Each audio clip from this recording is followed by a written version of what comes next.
Okay, something I want to explain is right now when I look at this map, they have no walkers, right? And we have one walker. For them, they want to push this wave. And our team's mind should be we always want to push this solo wave out.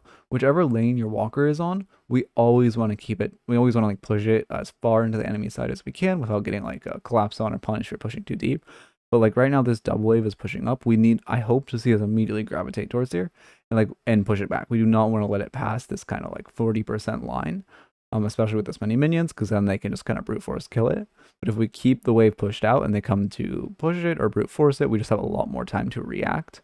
So we should always be trying to push out the walker or the lane with our one walker left, the same way they should always be trying to push in the lane with their one walker. Hey, I'm Midnight. I offer free Deadlock coaching. If you want free coaching, all you have to do is join the Discord, link in the description, go to the match ID channel, comment the match ID of a ranked game along with the character you played and your rank, and then enter one of the daily raffles to be featured in the next day's video. Okay, today we're reviewing an Emissary Bebop in a Bebop Infernus duo lane. This Bebop said that they were struggling with late game macro. Playing aggressively for our bomb. This is a little too deep, but we don't get punished. If we want to roll in like that, it should be when they're further away, so we're kind of rolling into our max range to place the bomb, and then rolling away more than rolling in between both of them. I would say we are a little autopiloty on the Bebop. I feel like we're just hitting minions and not really thinking. We could be looking for a couple more hooks or roll-in bombs. I like that we went for that early roll-in bomb. But there's just been a lot of time where, yeah, I mean, this is perfect. Yep, I'm ready to bomb him. Yeah, exactly as I was saying it. Let's see. We should pause for a second and buy Healing Right if he doesn't buy it for himself. Perfect. Buying Healing Right. We're using him. Yeah, great to see. We could... did he keep it? Oh, he kept it. I would say we could. We might want to wait a second later with that Healing Right just because he could have that shot off or have the... This is a little aggressive. Arm Furnace can't peek with us because he's getting Healing Righted. Yeah, they don't really punish us. But when we know Arm Furnace has a Healing Right popped on him, we should not be walking past our stairs. I love the buying Healing Right for our team. We could have bought a second item. I don't know why we didn't. We might be saving for a tier 2 item, but I would say at this point in the game that is the wrong call, and we should just be buying 2 500s. I think we're going to buy another 500 now. Yep, this is good. I think we could have done that a little earlier, but it's nothing too major. We're getting great hooks. Looks like we didn't level our 1, which is unfortunate. Yeah, we're leveling it now. Okay, so it does look like you're clicking on your abilities to level. We really should be using... either tab and then clicking the ability to level it, or using alt and then clicking on the ability to level it. That lets us, like when we ganked that Geist, or not, when we hooked that Geist, that would have allowed us to level the ability while we were fighting her and then use it on her and probably get us the kill. That is the perfect example of why it is very important to be leveling your abilities with tab click / alt click instead of clicking on them, because you can just do it in fights and get yourself more damage and more kills. We should be grabbing those boxes when we slide next to them. Not too major, but it should just be in the habit of we see box, we break box. That's like a very good habit to get into because there's no real downside of having that. We're taking a lot of essence bombs. We have 500. We're playing aggressive. I would say we should be buying extra regen. I mean, I know we have Healing Right, but yeah, one more bomb. Okay, we dodged that bomb, but like we're 2 bombs range right now. We're posturing pretty aggressively. If Vindicta hits a tether, guys can't miss her bomb, and it's really bad. So we're not respecting the Vindicta tether at all. Yep, and then Geist just does that to us. We're definitely playing too aggressive for our health. I understand if we don't want to buy extra regen because we have the Healing Right, but if we choose not to buy a restorative shot, extra regen, or some kind of defensive item, we need to be playing like at our Guardian / with Geist, even behind our Guardian, and just waiting for our Healing Right to come off cooldown. Yep, I like Healing Righting on Furnace. One thing you could do, you could be talking in game, but you can bind the ping, I can heal you. And then it will, like, if you have Healing Right, yeah, we're taking a lot of poke right now. You can say, like, I can heal you, and your teammate will be like, oh, they have Healing Right, and they will suck, and then you can use it on them. Where, again, though, like, our Infernus is low, and we're kind of just, like, we should not, we are getting punished for this, but yeah, going in here is, like, pretty bad. We're not really paying attention at all to Arm Furnace's HP or where he is, where he was just literally farming this small camp while we were fighting them. And we kind of knew he would be farming this small camp because when we put Healing Right on him, obviously he's going to tuck. So we need to be aware of like, hey, we're Healing Righting this Infernus. He's not going to be playing aggressively, and we need to be playing really safe. I like that we're not going for melees on these. We could be, but with Geist, I would say it's if she's like predicting us with the bomb, we can just take a lot of poke. We should be grabbing this bag, even if we're taking an essence bomb. Like 200 souls, which we're kind of risking them getting. Yeah, we're going in now. Cypher Beam is, I mean, I guess it's fine, but we could be at least going on top of, like if we're walking in with the intention of we want a Hyper Beam, we should be jumping up on top of the bridge just so we can, you know, see behind that barrel and have a little more vision on them when we're fighting.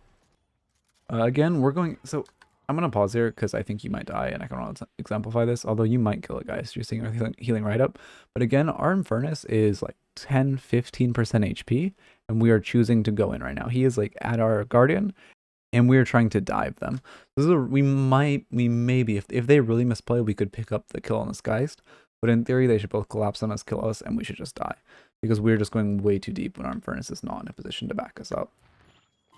Let's see, we catch her out, we put a bomb, and are we just gonna run away? I mean, I guess you got the bomb, but it just was a lot of unnecessary risk. If they are a good team, and that guy sees you walk in and starts calling to their Vindicta, they're both just gonna collapse and kill you because your Furnace just can't back you up with how low he is. We're sitting on a lot of souls right now.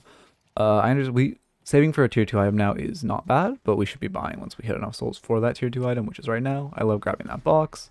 I don't see a lot of players near Elo grab it, so it's great to see. Wave is pushed up right now, so we should be buying. Yep, that's good. We don't really have time to do a camp. We buy Enchanter's Barrier. I love that against Geist. And Vindicta too to block our snipe. Great hook. We're doing the attack where you like turn and knock him back. That's great.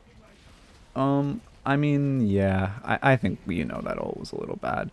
Infernus ult, so we want to look for, oh wow, Vindicta just walks back. Okay, they just are walking back into it. It's fine to do a ground ult, but when you're looking uphill, the ult is really bad. Does this guy have swap? No, she doesn't. Okay, yeah, so that's great. Great to see. But what I was saying is when we're using ult uphill, we're putting ourselves at a huge disadvantage. So when we use it at the bottom of stairs, it's just like since we can't hit the ground as a Bebop, our ult is just like 20 times weaker, which really, really sucks for us. So if we really want to ult there, we should be either jumping so we can see above stairs or double jumping, or we should be walking up a little so we're not in Guardian's range, but we have more view, like we can see the ground on top of stairs, and we should be ulting there. For a Bebop, I would say we are also pretty lane locked. I don't mind it that much in this elo. People honestly don't even start roaming until like Phantom. But if you really want to rank up and like hit, I don't know, let's say Oracle. Because as everyone gets better, we're going to see higher and higher play in lower ranks. So let's say Oracle, if you really want to hit Oracle, we should be starting to roam. And whenever we push wave, we should be trying to roam to an enemy lane because we are a Bebop. We have that hook. We have a really good gank potential with our hook, assuming we can hit it consistently, which can be difficult, but that's just kind of ours on Bebop. We are also, again, like at this point, we have Guardian. Being lane locked here is less excusable. That's a great hook. But at this point, we have Guardian. We're past 8 minutes, so souls are... Okay, I actually want to talk about the latest patch. I was going to do a short on it, but then I don't know. I don't want to do shorts. Shorts are it's not... It wasn't enough content for a full video, but shorts, like, I mean, I might do shorts, but it feels weird because shorts are so... They aren't really my speed. But in the latest patch, they made it so post 8 minutes, souls are still split with 2 teammates. But then just 2 days ago, the time this video should be going up, they made it so now souls are only split. Souls are like kind of split, kind of duplicated between 2 heroes after 8 minutes. Where now if 1 hero is farming, obviously you get 100% of the minions, but if 2 heroes are farming, they both get 75%. By having 2 heroes in a lane, you are getting 50% extra souls, but it's not the 100% it used to be, so it's not as good to stay in lane so hard. And I would say at this point, I think this game was played on the previous patch. Also, what the hell is happening with this rolling animation? But I would say at this point, we should really be like roaming, and I don't mind not going for bridge buff, so we should start looking in our other lanes and see if there's anyone we can gank, anyone we can hook. We can start using our ult too, and just looking for more, because sieging this walker at 10 minutes, it has high armor. Honestly, we are actually melting it kind of fast. I think this, judging by how much damage we just did to this walker, I think this game was played 2 patches ago when walker armor fully went down at 12 minutes, so you were really able to melt it. But on the latest patch, it doesn't go down to 16 minutes, so it's even worse to do this. And yep, now the Viscus is rotating. Like, if this team's good and they did send 3 here eventually, but the Viscus should be coming from behind you. And oh, that's an amazing hook to get your teammate out. The Viscus should be coming behind you, and they should just kill you both, like they would have done to that Infernus if you hadn't hit that hook. So it's just very aggressive. We don't need to be that far positioned, especially this early into the game. They are chasing us really deep. Yeah, we don't go too far. We should, at some point, we should be seeing bridge buff and going for it. Bridge buffs are really valuable, and we are very close to one with, well, not grabbing it. Yeah, I like using the zipline to ult. We don't have that much kill presence because we really haven't built that much spirit. We're building really defensive right now. With, I believe this is Restorative Locket, right? Oh no, Healing Nova. With Healing Nova, barriers, a lot of green items, which I don't mind, but our ult obviously is suffering as a consequence. Unfortunate we missed the hook. Again, we really are just autopiloting down our lane. You mentioned you really sucked at mid-game, or at like post-laning stage macro. And I'd say this is the biggest issue, where we are literally just like mindlessly running down our lane as if this was a game of like, I don't know, Overwatch. We really should be trying to roam more, farm camps, have presence in different lanes, and help. I mean, at this point, honestly, it isn't even different lanes because we're 12 minutes into the game. There shouldn't really be set lanes. We should really be playing for objectives. Like, we are getting this walker because they are very squishy, but they should really be collapsing on us more and punishing us for it more. And if they're like smart, they will be, since we have 3 people at this weird skirmish on this middle lane, they should really be fighting this Urn. They are not, which is lucky for us, but it's, I mean, he could be played a lot better. Yep. We die for it as predicted, and yeah, we got 3 dead, or I think Great Talent died in a different fight. But notice the 2 people who are playing the lane died. Well, they only lost 1. It's not great for us, and we really shouldn't be dying like that. I hope we don't autopilot down our same lane, especially now that we got Walker. Or sorry, this lane, especially now that we got Walker. My apologies, I had the wrong side's map on, but it didn't. I don't think it affected anything, so I think it's fine. But just if the map looked a little weird, it was because it was the opposite team. So my apologies on that. I like that we're rotating. Yeah, so the thing is, right now we are really kicking into this like rotating style. Sorry if I sound quiet for a second. I was trying to look at my keyboard to find the P key. I like trying to hook our teammate out there. I like that we know that we can hook teammates out a lot. I see a lot of lower level Bebops not hook their teammates out. This is bad. Yeah, we have to waste ult to live here, which I don't even know if we do live. But our Kelvin kind of got caught out, and then he got out, and we kind of died for his misposition, which is not great. I don't think we needed to die there at all. Now our team has this weird, rarely unfavorable skirmish. Although, yeah, I mean, it's 2 for 2, so it's not the end of the world. But it definitely was a weird fight that we should have just, once Kelvin gets out, we should just be walking away. We are right-clicking a lot. It's not awful to zoom in, but I'd say when we're like trying to track the ball viscous there, we should probably be letting go of right-click. Damn, that Vindicta had a quick scope on us. I think we're gonna die. Oh, no, she missed. Nice. That's lucky. We played a little ego. I know we wanted her, but we also gotta keep in mind she is a Vindicta with like ult. So probably had Crow up too. And we should just be kind of trying to kite her around more. Like, yes, we won, but again, we kind of put ourselves in a position where it's like, we only live here if she misplays and misses the ult, and not if we outplay her. Which is, you kind of don't want to put yourself in those situations. I like that we're going to this Urn fight. This is good to see. Is Geist doing a range build? I have not seen a Geist bomb that big in a long time. We jump out of the Hazel. That's good to see. I am actually going to check this Geist build. Yep, she's going improved reach. Okay, that's interesting. Sucks we get put to sleep. I mean, we still have ult up. I think we're doing fine. We're chasing a little deep. They only have 1 dead, but I know we really want this Haze. And we get the kill, which, yep, we're backing off immediately. This is, oh, there's guys too. Yeah, kind of punish us for our chase. We just ground ult. Yeah, that's fine. Bebop ult just gives so much lifesteal. Does suck your Kelvin is alive. That's crazy. Another situation where, I mean, it wasn't really you, but that's kind of a situation where the Kelvin lived because the Geist was bad and not because the Kelvin was good. But he did live, so that's not too bad. However, we did chase a little deeper than we should have there. I like that we're going, I mean, Infernus is catching this wave, but I guess with the new double wave thing, it's good to split this wave and try to kill Vindicta. We are rushing the hook a little bit. I think we could take, like, I know I'm not going to critique the micro missing that hook. That's fine. Hitting those will just kind of come with time. But I would say we are rushing our hooks a little. I'd say we should just take a second longer to line up that hook and then try to connect it. And it will just, if we take an extra second to aim our hooks, we will find ourselves in a lot better spot. And then when we get cracked as Bebop, we can start doing those insane hooks. I mean, again, chasing a little deep. We pick her up. Our team's here. This is kind of a weird fight. I'm noticing we're in a lot of fights, which is not a great thing. I would recommend, I put out a Kelvin review a weekish ago talking about how, like, why we shouldn't fight. I will leave that as a card at the end of this video. And I would recommend watching that. I think we are getting a little death ball-y where we're just kind of autopiloting the fights instead of farming, trying to split and get objectives.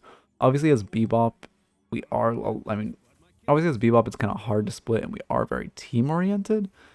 But we are just kind of going, I mean, this is good. We're catching the split. This is good to see. We almost autopiloted the fight, but we recognize, like, hey, this wave's about to crash and we got it. So this is good to see.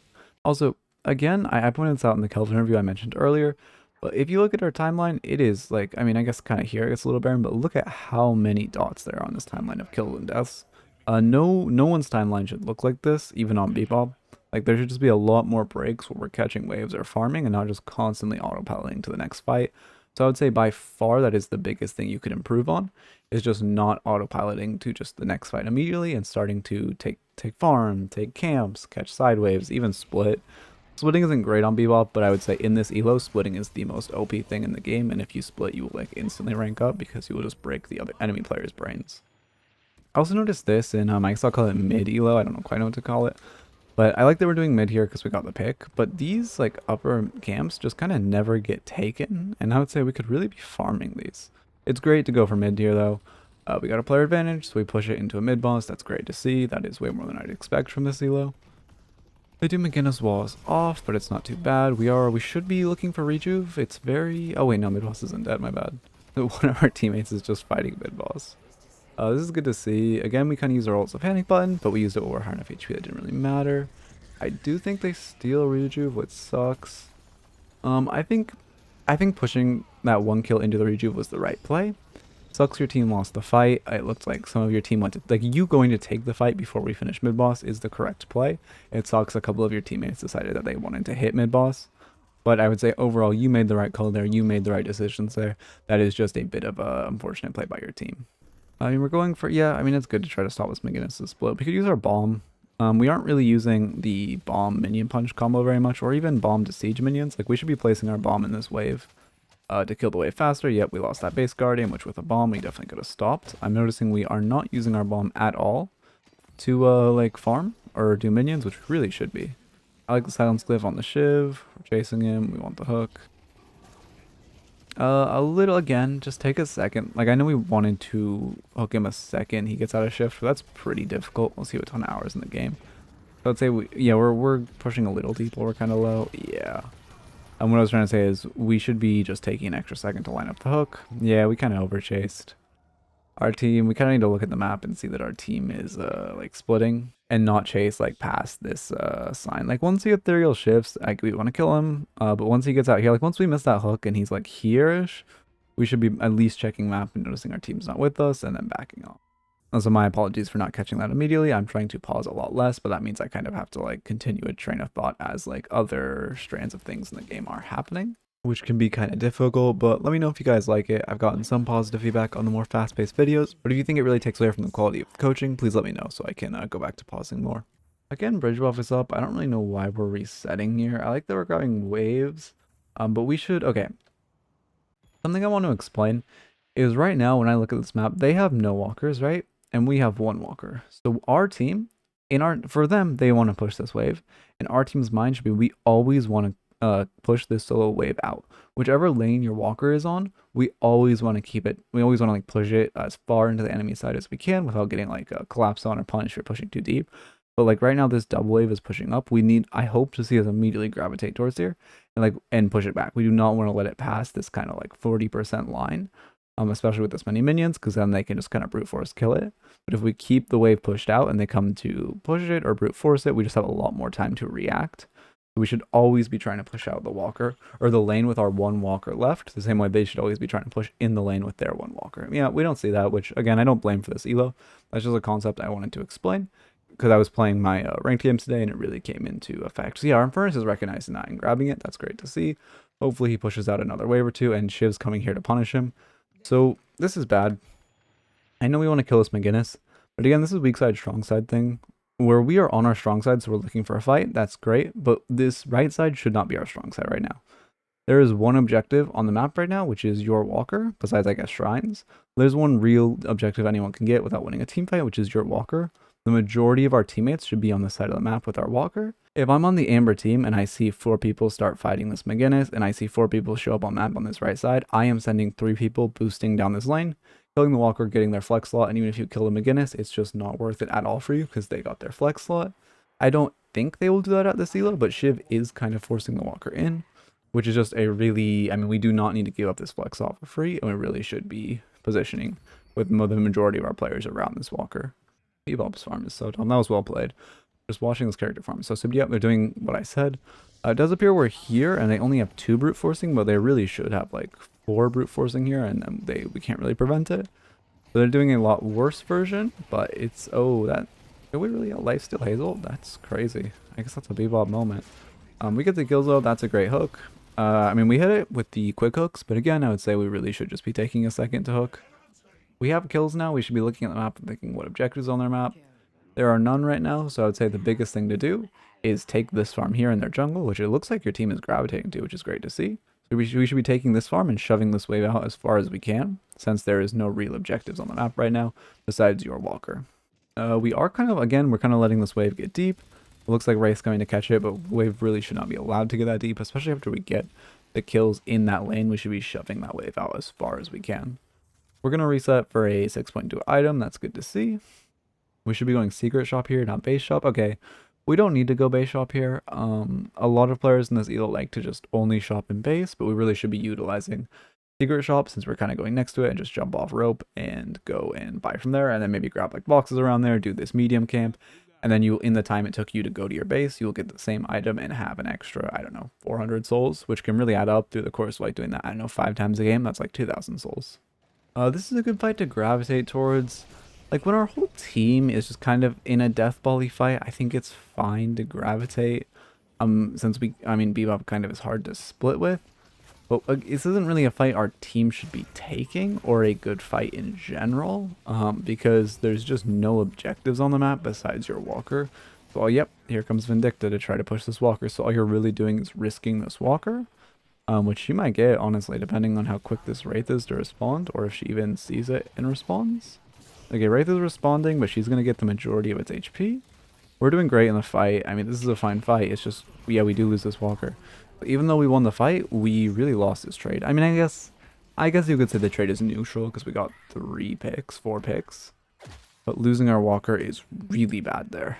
And we just kind of threw away the advantage we had, where now this game is like completely even after that fight. I don't know why we're resetting here. We do have 4 dead, and we should just be mid-boss just spawned, so I understand we don't do that. We want to grab wave. But we should be taking like base guardians at the least, or I guess at the very least we should be taking their farm. Because we have 4 dead on the map, and one person should come back to catch this wave. But we really aren't doing much. We really are just in not a great spot, where we did just kind of throw the advantage we got with that fight. Where we could have pushed the 4 kills we got a lot more, and we could have, like I said, at least at the minimum, we should be taking their farm after we get those kills and trying to starve them out. Because if we steal their camps, we can start getting a big advantage. It's good Kelvin's running Urn. This Kelvin loves to run Urn. Hopefully we play around him and we don't leave this side of the map. I like that we're going for these camps. I haven't seen Leech on Bebop before. I don't think it's the best thing in the world, but I mean, I'm not a hard Bebop player, so if you like it and you think it works, go for it. I would just say maybe at least, oh, good hook, yeah. Maybe at least think about how it feels in your build though. But again, I'm not a Bebop player, so if you love it, run it. Yeah, this is a good fight. So see, now this mid skirmish is good because we are fighting our mid boss. I mean, also we don't have this walker to lose, but we fighting over this mid boss is great. This is good to see. Yeah, we're getting really low. Hazel, we're not dead. Yeah, there it is. We kind of heard the Hazel and then didn't react to it. I think we could have gotten out if we like reacted to the noise of the Hazel and just sprinted this way. Small audio thing, but audio is really important in this game. So if you can't really hear the audio, it's something you should tune up a little. I like that once they take mid boss, or like they took mid boss about here, and I like that there's like not really a fight. This is great to see. When the enemy gets rejuve, it's really great to just wait it out. I mean, it does look like our team killed a couple of them. Maybe there was a bit of a fight, but I like that we aren't in these fights, because when the enemy team gets rejuve, we should really just be waiting it out. Unless they if they're good, they'll try to like brute force down a lane and kind of force the fight, or force the fight with Urn. But if they're not doing that, I love that we're just kind of waiting rejuve out and farming. Like, this is great to see how much you're farming when rejuve is up, but I would say we could be doing this farming a little more just when rejuve isn't up. I like that we're committing to this fight. That's good. I think a key difference I want to establish, because I feel like I've been a little blurry with this line of like kind of when to take these weird fights and when not to, or when to come to a negative fight versus when to not to, is if you're just gravitating towards where the group of your team is or where your lane is, then it's bad. If you're kind of autopiloting, just, hey, I see a ton of people here, let's go here, that's bad. But if you are farming and you see a bad fight break out by your team and you make your way towards it, that is good. But it's good to be reacting to a bad fight and trying to help, or just reacting to your team being in a fight and trying to help when you're farming. But it's bad to be coming to the fight preemptively, and kind of by being there, you're making your team want to fight more. And then also you're just losing more farm by being there, and you're kind of, and it's really bad if you're kind of the one who initiates the fight with one of your hooks when it's kind of like a pointless fight or like a death volley fight. But I like seeing this where we reacted to our team kind of like posturing for this weird fight and taking this weird fight, and we came and we're like, okay, we're gonna help our Kelvin, and now we're backing off. That's perfect to see, and we should just go back to our farming and kind of let our team be dumb. I don't know. Okay, we're coming back to our base. I don't know why they're in our base when they're down 2 players. Oh no, we're down 2 players. I'm dumb. Yeah, yes, this makes sense that they're in our base. We're coming to stop it. This is good. I do a lot of damage. Taking pays. I don't think we need to walk into this ult. It's good to stop it with Hook, but she has so much lifesteal in her ult. I don't think we should be walking into it because she lifesteals more than we have in DP. She has more lifesteal than we do in DPS. But yeah, I think we should be playing outside of that ult or just hooking immediately. Yeah, they clean up. If I had to guess, they will end off this. We're in Emissary, so I'm not sure, but a good team in this position will definitely end. I don't know how this Inverness is allowed to be alive this long. And then Shiv is going to die too, so I guess there's only 2. Maybe they can end. Let's see. Does Shiv live? No, she's dead. Yeah. Okay, so they back off and we respawn. That's good to see. Or we'll respawn any second now. That's good to see. We are alive a little longer. This game, we could still win this game, assuming we play well enough. But the game is essentially completely neutral, besides the fact that they have Patron knocked. Oh, I guess they have a flex on us because we haven't gotten their shrines. I like that we're pushing this lane, but yep, perfect. We aren't going too deep. It's okay. I will say there is this weird transition where you were like you're playing really well with how you're macroing, and like your macro is really good at this point in the game. Like past 20, once the second they got that rejuve, like right here on the timeline after this death when they got rejuve, your macro switched to like being good. Like you're taking a lot of farm. You're not taking these dumb fights. If your team takes a dumb fight, you're kind of showing up to try to hook them out or try to do something. I love that we're just trying to hook them off the cache. But I would say we, like, our macro should have switched to this, like, post, I don't know, 12 minutes, honestly. It's not, like, this late into the game. Vindicta is doing pretty well, and she's, yeah, I mean, she's top net worth on their team. Bebop loves knockdown as an item. I will pull that up. Yeah, Bebop really loves knockdown. Because I guess, especially since you're building Enchanter's Barrier, knockdown is great, and it's really great on Bebop. So I would say we should probably be buying knockdown this game. Like I said, knockdown is one of Bebop's favorite items, and I don't think anyone on our team has bought it. No, they have not. So if we really want to shut down this Vindicta, because she does seem like she's the biggest problem, we should be buying the knockdown. This is a weird fight. I don't like fighting in pit where mid boss is just fucking us up. It's good, we're getting kills. I just don't think we should have dropped out in a pit, but that's pretty micro. Like, yeah, I should just see us kill mid boss and then come to this solo lane and just try to, I mean, we can definitely knock their patron at the very least. Oh, did you die? Oh, my bad. Okay, so we're full HP. How did we die so quickly? Are we just full HP? We're completely zoomed in. Oh, we just didn't notice the haze. Yeah, so that is, I guess Haze and Vindicta shot us. That is the exact issue with right-clicking as much as you do. Like, mid-boss has no weak spots. There is absolutely no reason to be right-clicking there. I guess unless you're, like, trying to feather the Bebop. No, you're definitely not trying to feather the Bebop gun. There's absolutely no reason to be right-clicking there. So we just, I think that's the negatives of right-clicking as much as you do, is you really eliminate your vision, and then Haze and Vindicta were just able to completely burst you without you noticing. Well, if you weren't right-clicking there, I think you would have noticed. I think you would have seen the the Vindicta. And now, because you're dead, your team is going to struggle to end or even knock patron. And two of them aren't even going to knock patron, which is pretty bad to see. Or sorry, not knock patron, get shrines. I forgot that we don't have shrines yet. We really need shrines at this point. Okay, no, they are going. They're just taking different lanes. Yeah, this is good. It sucks. Our team is... this is deep. I mean, obviously there's nothing we can do about this. Just maybe we can learn a little from their play. They really want these 2 shrines, which I don't mind. But the second they get these 2 shrines, they need to run away.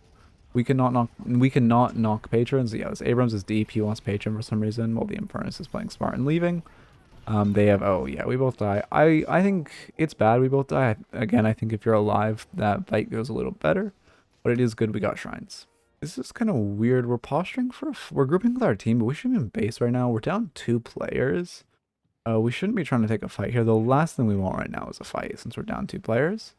And it does look like we're taking a fight. I think we wanted to, yeah, the way your crosshair is moving, I think we just wanted to hook the Wraith out, which is good to see from you. At this point, we need to kind of be spam pinging retreat and just running away. I think, judging by the way you're moving, I think you understand that and you're just trying to hook your teammates out, which is great to see. Going for this wave is pretty ego. I know we want it, but we should be placing a bomb on it and running if we really want it, because your bomb should full clear it. Although I guess they have rejuve, so I'm not. Yeah, they don't have rejuve, so your bomb should full clear it. I'd say we should be bombing that wave. Again, we're... Yeah, this ult's not good. Yeah, you get melted for it. We shouldn't be ulting here. We shouldn't be fighting at all. If we really want to ult again, like we're Bebop, we need to be ulting from height. We should walk around, come like up these stairs over here, go on top of this bridge, I guess, and then be ulting over from above. But we really shouldn't even be fighting at all. Now we've staggered our respawns and they get a free end. But we should have just been waiting for our 2 teammates to respawn and then taking a fight now. Like I said, I think the biggest flaw in your macro, which again, I watched the Kelvin vid, I will put it at the end of this video, that talks a lot about why these weird fights are so bad. But I think the biggest flaw in your macro was these like taking so many fights and kind of autopiloting. But again, the second they got rejuve and the second we hit that 30-ish minute mark, we started playing well. Like we stopped doing that, we started playing well. Towards the end of the game, there was a little bit of this with these 2 deaths where again, we took 2 fights just at big disadvantages. The way you really win games in a MOBA is just by putting yourself in as many fights as you can where you have the advantage. Normally that being player advantage, sometimes that being like rejuve advantage. So I would say we really should be taking less of these disadvantageous fights, and we should be fighting less. And I should see, like next game, if I review another game from you, this bar should be a lot more cleaned up. Okay, on to your notes section. My apologies if the latter half of this video was edited a little weird or the notes section is a little rough. It is currently 3:30 a.m. I had to play a lot of ranked games today to not fade into Obscurus, and I still had to get a video out. So my brain is pretty fried right now, and it is pretty late. First off, I would say we need to be paying attention to our teammates' health, especially when we're the ones using healing right on them. There just were a lot of times in lane where you put that healing right on Furnace, and then we kind of went aggressive, took a fight, and we ended up either losing the trade or dying for it because our Furnace just couldn't back us up, or our Furnace would be in base kind of low, and we'd be trying to fight or pushing forward and just getting fucked up for it. Next, I would say respecting your enemy poke. Again, there's just a lot of times where you were kind of like below 300 HP, below 200 HP, and you're kind of walking up. And a lot of times you didn't die for it, but most times you should have, especially with Vindicta Geist. If Vindicta hits a tether, you're just dead. Like with Geist Bomb, you were just completely dead. And there were a couple times where you did just get hit by a Geist Bomb. We really should need to be respecting that more. Next is when we're Bebop, we really need to be using height when we're ulting. You did it once when you went onto that zipline. And that was great to see, but the majority of your ults were on the ground, which isn't bad to do a ground ult, but the majority of your ults should be in the air, and then you should have a couple emergency ground ults for that Spirit Lifesteal. But just being in the air gives you so much more control over your ult, and we really should be ulting in the air more. Next, I'd say we should be roaming. I didn't really talk about specific times we should have been roaming in this VOD, so my apologies on that. I kind of skipped around the laning stage a lot. But I would say as a Bebop, it's really good after we push and wave to try to be going to the other duo lane or the solo lane and just trying to get a hook, get a combo, get a kill, and set up that other lane an advantage. Using the advantage in your lane or the shoved wave in your lane to get advantages in other lanes, especially since you said you're winning laning stage a lot, is a great way to set yourself up and your team up for winning more games. In the mid to late game, I would say don't autopilot down your lane. After we killed Guardian from like 8 to 14 minutes until we got that walker, we just kept going down our lane and it was really bad. We got punished for it twice and we really should have gotten punished for it a lot worse and a lot more. But we really need to be, but after we get that Guardian, we really need to be like not thinking of it as our lane and kind of looking at the whole map and seeing what we can do on the whole map. Secondly, this is a more micro thing, but it's really good to take a second before you hook. I mentioned I'm really inspired by Woohoojin. I don't know if you've watched him. But one of his big things was it's better to take a second before you shoot and line up the shot than to shoot quickly, and that will cement better fundamentals, and I really think that applies to the hook, where it's really better to just take an extra second, an extra half second to aim that hook, line up that hook, and then go for it instead of just trying to rush it out, because you see like clips of, I don't know, I know Average Jonas plays Bebop, I don't personally watch him, but like Average Jonas hitting crazy Bebop hooks, and you want to try to replicate that. Finally, I would say play around objectives. There were a lot of times where you were just kind of postured on the opposite side of the map from objectives, that being when your walker was up or there were a couple urns, and then also there were a lot of times where we got kills and then we just kind of didn't do any objectives or steal any farms, and I'd love to see us clean that up. Again, my apologies if this is a little scuffed, it is very late, I am very tired, I need to go to sleep.